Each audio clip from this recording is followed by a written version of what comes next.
جھوٹ کے متعلق جیسا کہ ابھی ہم نے سنا کہ یہ بربادی کا باعث ہے اور اللہ کی نظر رحمت سے محرومی کا باعث ہے، بلکہ رسول اللہ صلی اللہ علیہ وسلم نے فرمایا کہ جھوٹ انسان کو اللہ رب العزت کے ہاں مبغوض بنا دیتا ہے۔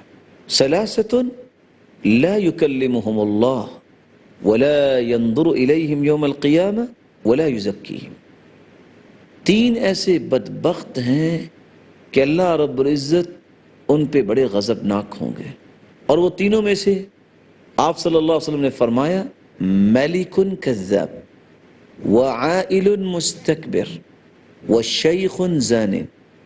اب ان تینوں پہ غور کرنے کی بات ہے۔ لوگ جھوٹ تو بولتے ہیں کہ ہمیں کچھ ملے، جس کو بادشاہت مل گئی ہے اسے کچھ اور چاہیے۔ بادشاہ جو جھوٹ بولتا ہے اس کے لیے سبب نہیں ہے جھوٹ بولنے کا۔ عائل مستکبر، جو ہے فقیر پھر بھی اکڑ کے چلے، سبب کیا ہے اس کے پاس؟ چلو جس کے پاس مال و دولت ہے، وہ اللہ اور اس کے رسول کی باتوں کو بھول گیا ہے اور وہ گمنڈ کرتا ہے، اتراتا ہے، اس کے پاس کیا ہے؟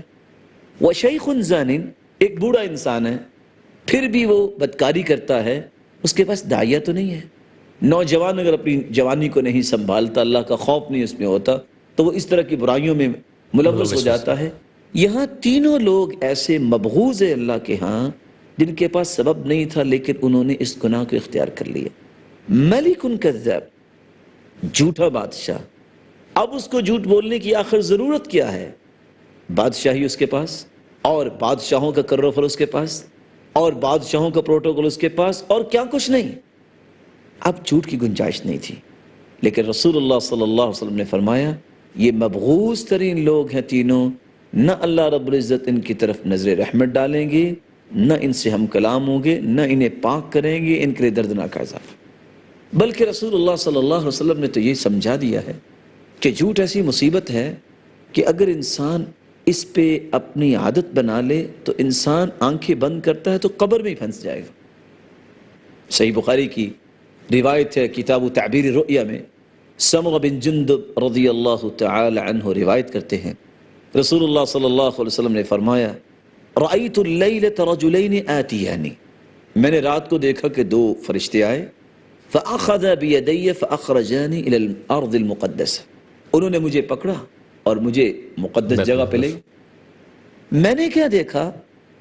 ایک شخص بیٹھا ہوا ہے، دوسرے کے ہاتھ میں بیدی کلوب من حدید، لوہے کی ایک سلاخ، فیشرشر شدقہ الی قفا، اس کی باتشوں میں وہ داخل کرتا ہے اور چیرتا ہوا گدی تک لے جاتا ہے، والعیاذ باللہ، وانفہ الی قفا، پھر ناک میں داخل کرتا ہے اور چیرتا ہوا اس کی گدی تک لے جاتا ہے، وعینہ الی قفا، اور پھر اس کی آنکھوں میں داخل کرتا ہے اور چیرتا ہوا گدی تک لے جاتا ہے۔ میں نے پوچھا من ھذا، جبریل یہ کون ہے؟ جواب ملا یہ وہ جھوٹا انسان ہے جو ایسا جھوٹ بولتا جو پوری دنیا میں پھیل جاتا۔ بالفاظ دیگر آپ کہہ سکتے ہیں کہ اخبار کا جھوٹ، میڈیا کا جھوٹ، انٹرنیٹ کا جھوٹ، ریڈیو ٹیلی ویژن کا جھوٹ، یہ ایک ایسا جھوٹ ہے جو قبر میں انسان کو پھنسا دے گا۔ اور آگے لفظ کیا ہے؟ فَيُفْعَلُ بِهِ إِلَى يَوْمِ الْقِيَامَةِ، قیامت تک اس کو ایسی ہی سزا ملتی رہے گی۔